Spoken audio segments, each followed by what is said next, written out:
Have you ever had one of those days, or maybe one of those weeks, where you feel like you're just constantly spinning your wheels? You're busy, you're exhausted, but you're not actually getting anywhere important?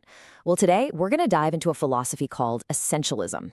It's all about helping you get your time and energy back by focusing only on what really, truly matters. All right, so let's get right into it. First, we need to talk about that feeling, that all too common feeling of being stretched way, way too thin. So let me ask you, and be honest with yourself. Do you ever feel busy but not productive? You know that feeling, right? Like you're constantly in motion, always doing something, but you never feel like you're actually getting closer to your real goals. Yeah, if you're nodding your head right now, you are definitely not alone. This chaotic feeling actually has a name. The book Essentialism calls it the undisciplined pursuit of more. And that's exactly what it feels like, doesn't it? Making a millimeter of progress in a million different directions. But here's the good news. There is a way out of that chaos. And it's not about working harder or doing more. It's about choosing a completely different path. And this image just says it all. I mean, look at the left. That's the non-essentialist. Their energy is scattered everywhere. A little bit here, a little bit there. They're spread thin. But now, look to the right. That's the essentialist. All that same energy is channeled into one single focused line. That is how you get momentum. That's how you make real progress.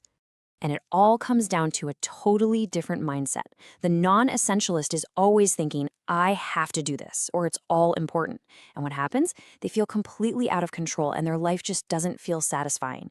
The essentialist, though, they flip the script. They operate from a place of choice. They think, I choose to, because they understand that only a few things really matter. And the result?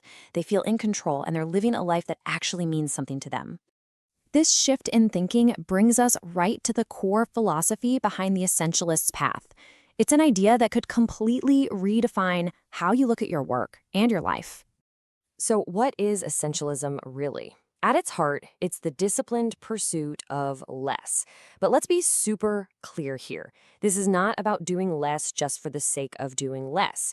It's about being strategic. It's about making the absolute wisest investment of your time and your energy so you can operate at your highest point of contribution.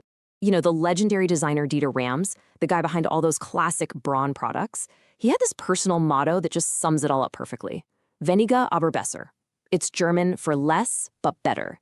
And that is the perfect mantra for this whole philosophy. Okay, so this all sounds great in theory, but what does it actually look like in the real world? Well, let's dig into a story from the book that shows the incredible and sometimes scary power of just saying no. Okay, so meet Sam. He's this executive in Silicon Valley, and he is a textbook non-essentialist. He's drowning in a sea of yeses, rushing from one meeting to the next. And you can probably guess what's happening. His stress is through the roof, and the quality of his work is just plummeting. Then he gets this piece of advice that changes everything. He decides to start asking himself one simple but really powerful question for every single request that comes his way. He just asks, is this the most important thing I should be doing with my time and resources right now? And what happened next was incredible.